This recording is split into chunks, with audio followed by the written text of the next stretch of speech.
Hello and welcome, I'm your Code Monkey. In this video we're going to learn how to use Unity Matchmaker. This is a complete matchmaking solution for all of your multiplayer games in order to match players together and automatically start the servers for them to play.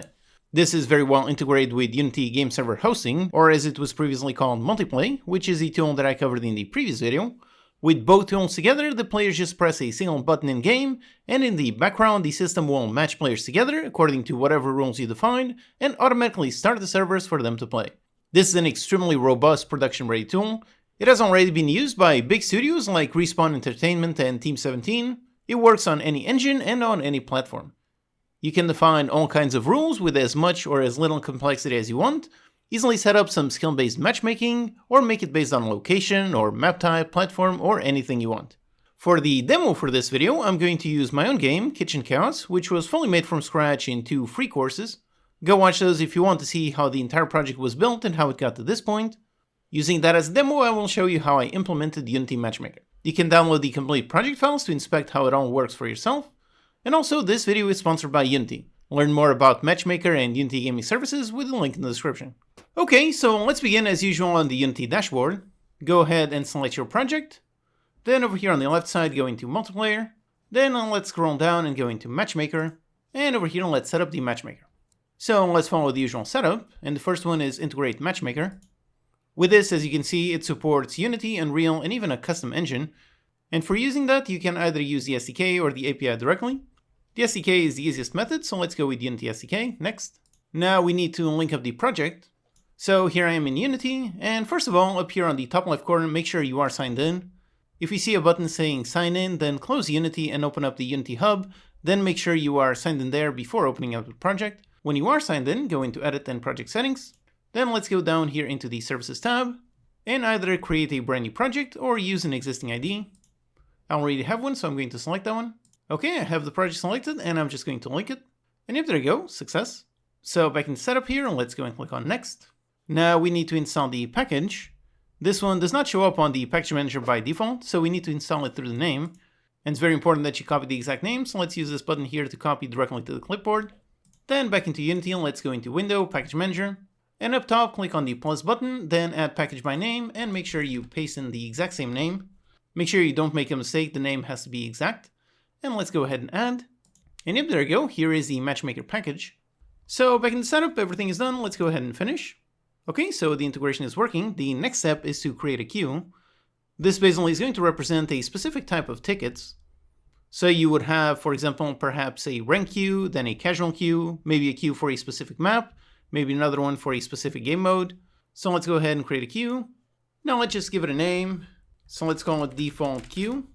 Then for the maximum number of players on a ticket, for example, you could make a queue only for solo play and one for group play. For this one, let's keep it simple and just make solo play, so maximum of 1. Okay, let's create. Alright, the queue is done, so now we need to create a pool.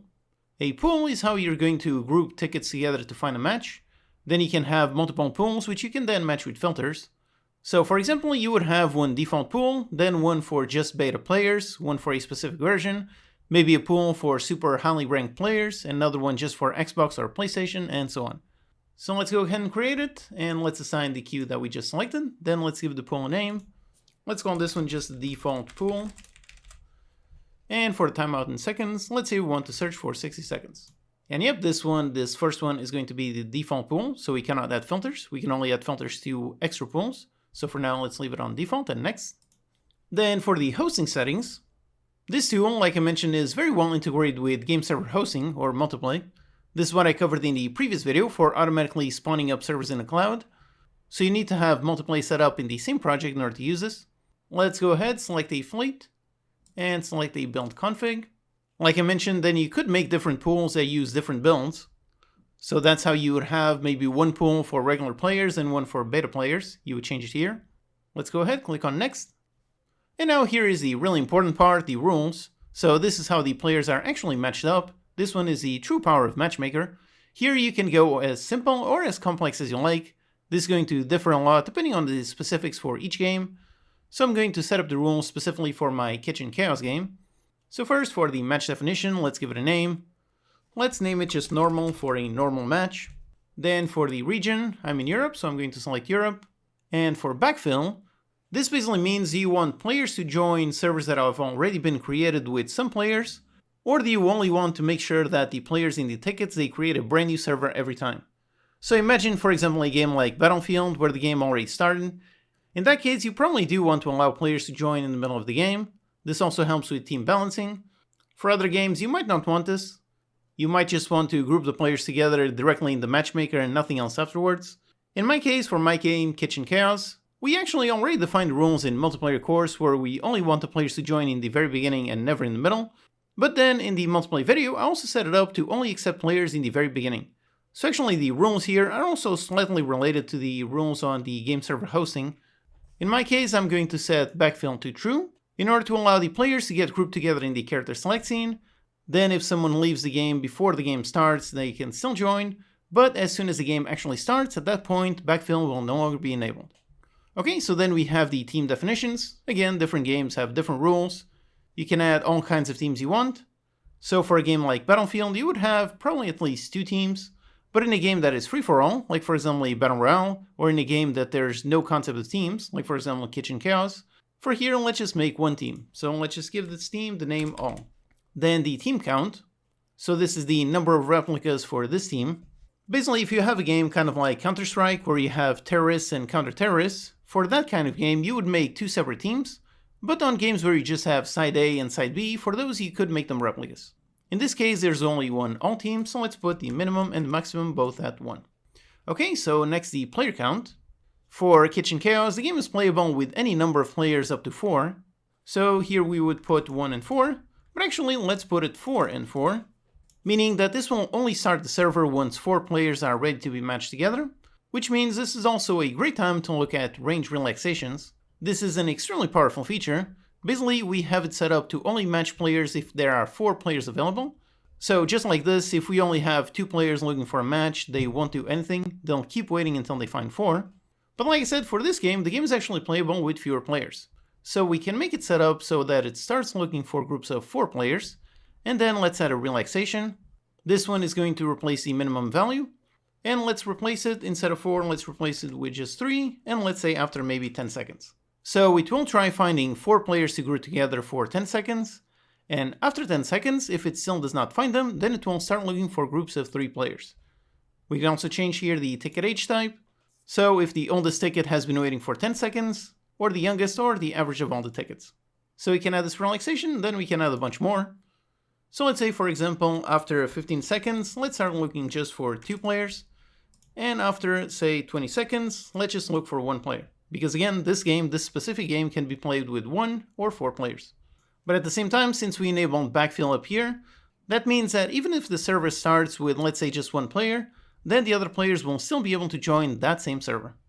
Also, by the way, just a quick note, over here on the right side, you've got buttons to collapse all the rules. So if you want to get a better view, this can be quite useful. Okay, great. So we've got our all team, and then we've got rules for this specific team. So here you can do all kinds of logic. The first thing you have is over here all kinds of types to do all kinds of logic comparison. Then you can test if the rule should pass or should fail. You can also add relaxations and so on. So, for example, one of the more common scenarios would be skill-based matchmaking. So let's name this one the skill rule. And then for the type, let's go with difference. Then let's say this rule should pass. Then for the source, let's go with data in all the players. We can set this data through the package SDK that we're going to see in a bit. So let's call the data path the skill. And for the number, let's go with a difference of, say, 200. Obviously, this is up to you what the numbers actually mean. And then we could also add some relaxations. So for example, let's add a relaxation of type, let's say, disable. So after 10 seconds, if it still does not find any players that match up this skill rule, which means if for 10 seconds it does not find 2 players that have a skill difference of less than 200, if so, then it's going to disable this rule and it's no longer going to take the skill into account. So this is a super simple way in order to add skill-based matchmaking to your games. And then finally, down here we have the match rules.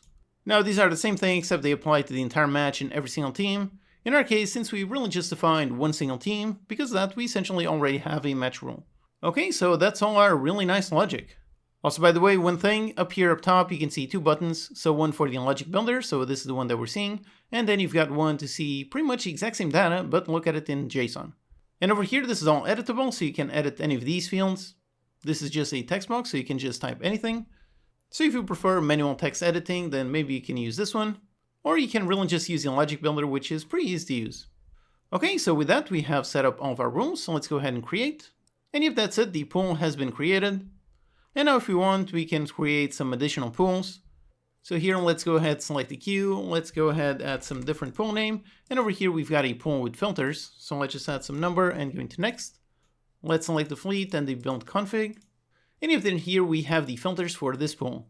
So for example, here we could add a field like platform. And for the operator, let's say equals and say value equals Xbox. So basically with this, then you would assign this field in the package SDK and it would only match Xbox players in this pool. So with filters, you can really expand upon the pool system to add all kinds of rules and separate your game into as many pools as you want. But for this tutorial, let's stick with the simplest approach. So let's not make multiple pools, let's just cancel. And okay, with that, the setup is completely done. Over here on the side, we can click on the queues in order to view our queues. And yep, over here we do see the default queue that we created. Then over here we can see the settings, so the number of players on the ticket. We can go and inspect all the pools. And yep, here's our default pool. Here's the fleet, the build config, the timeout, and so on. And if we go inside, over here we can change the name, and we can also inspect or change any of the rules. Alright, so that's really it for the setup over here on the dashboard.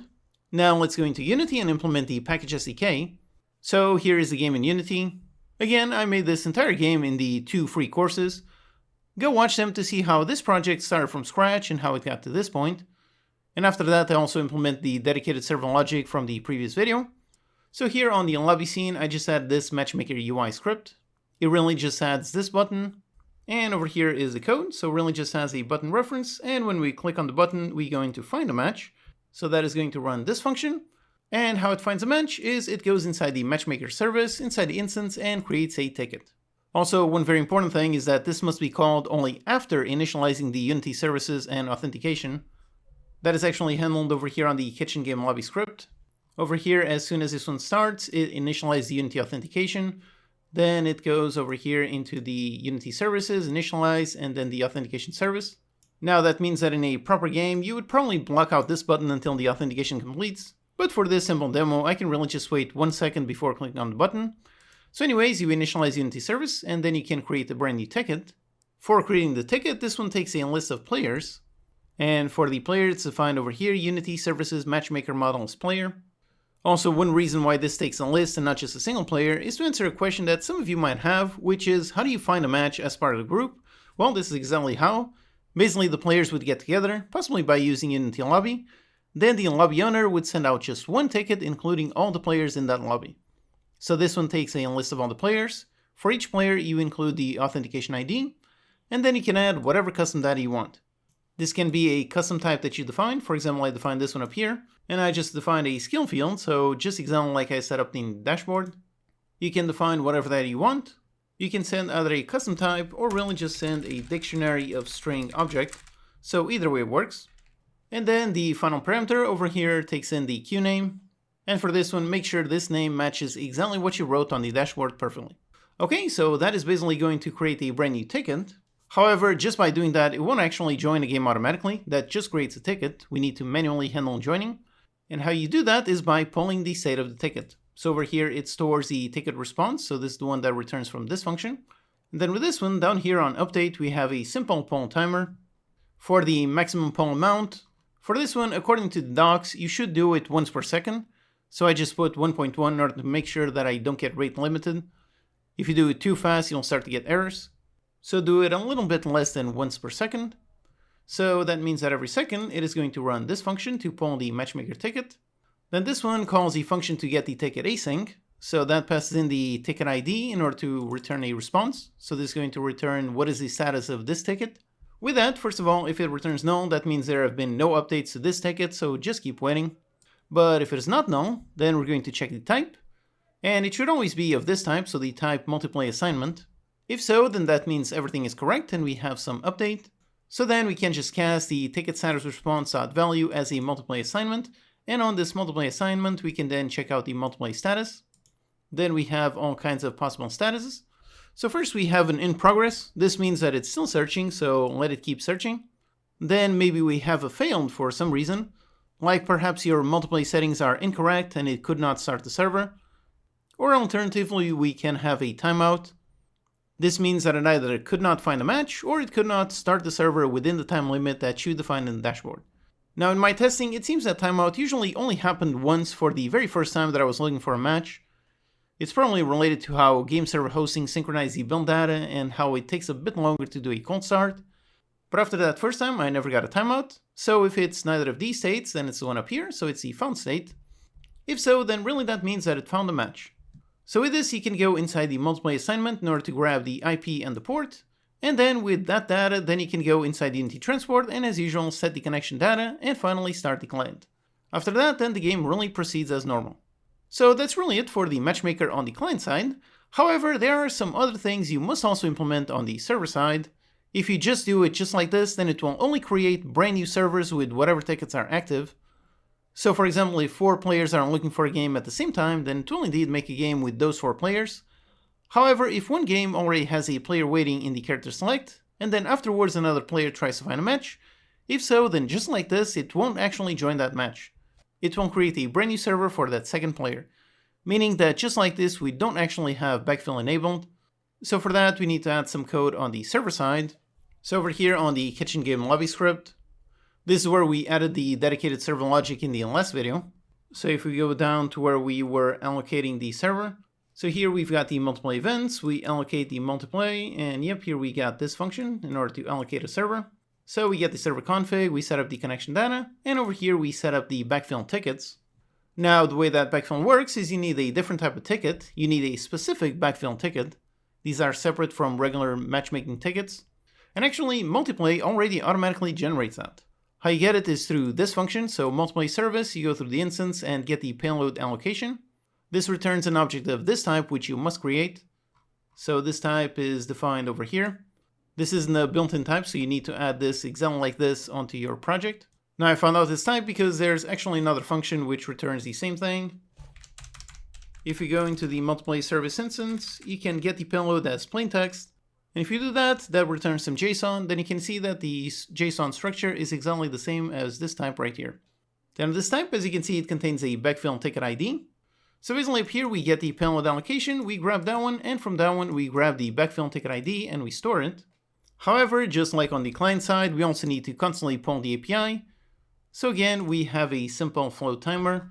So here I define a timer and a timer max. Again, there is a rate limit, so make sure you don't do it too often. So over here, just once per second. Then it just counts on the timer and it's going to run this function. Here is the function that we're going to run on every single second. So here it's going to go inside the matchmaker service and it's going to call the function to approve the backfill for the ticket. Meaning that this will tell matchmaker that this server has some slots available to backfill. Then the matchmaker itself receives that message and allows other players to join this server. That is why over here I'm only calling this function if the game itself, if that one has available player slots. If it doesn't, then it will not call this function and Matchmaker will not send players onto this game. Another thing you must do is update the Matchmaker. So you need to call this function to update the backfill ticket. You need to do this if something changes, like for example if the player list changes or the map changes or something like that. In this simple game that I'm using here, the only thing that can change is just the number of players. So basically I'm just calling this function over here when the player data network list changes, which means when a player joins or leaves, then it's going to run this. And over here, I'm just going to update the backfill ticket with the new player data. And finally, you must also delete the backfill ticket when the game is no longer accepting players, so that the matchmaker knows not to send any more over here. I'm doing that based on an event here on game starting. So this event is fired when all of the players are ready and it goes into load the game scene. So it's over here that I'm running this event and simply calling delete backfill ticket. Once you add all that logic, here is the final result. So I've got multiple builds running. Also, by the way, just for debugging purposes, in order to have multiple builds running on the same PC, I have this code setting the profile to random names. This is only necessary for debugging, just so I can run multiple builds on the same PC. Otherwise, all of these would end up with the same player ID, which wouldn't work. So this is just for testing, but obviously you would not use this in the final game. So with that, here I have multiple builds running. And in the dashboard, I can see all of the servers are simply available. They're not yet running, so they're waiting to be allocated and used. Now on this one, let's go ahead and try to find a match. And as usual, based on our rules, it's going to take some time because first it's going to try to find a game with 4 players, but there's only 1 player searching. So it will keep looking and relaxing the rules until it gets to the rule where it only needs one player to start. And yep, there it is, connecting, and here I am in game. Okay, great. We can refresh the dashboard and we can see, yep, indeed, one server was indeed allocated. Now let's try joining with 4 players at once. So let's get all these prepared. And let's go ahead and try to join all of them. So try to join all of them. And yep, look at what happened. Since we had 4 tickets searching for a game right away, it created a brand new server for just those 4 tickets. And now if I try to join with just one more, once again, it's going to count down and relax the rules. And yep, now it joined this one. Alright, great. Then here in the dashboard, we can see all kinds of stats, all of the tickets that were created, matches, and so on. And in the servers, we can see how many servers are allocated. Then we can go inside and see the logs and so on. So this is the true power of this system. Once it's set up, everything is automatically handled for you. The players just press a button and everything automatically happens in the background. Either they go inside an open server or it creates a brand new one. Alright, awesome. Okay, so this is Unity's Matchmaker. It's a really powerful tool for adding matchmaking to your games. When you combine it with Unity game server hosting, you end up with a really complete solution for all of your multiplayer needs. Learn more about it with the link in the description or download the project files for this video. And also check out my 2 free courses to see how this multiplayer game was built from scratch whilst writing some good clean code and some good project structure. Alright, hope that's useful. Check out these videos to learn some more. Thanks to these awesome Patreon supporters for making these videos possible. Thank you for watching and I'll see you next time.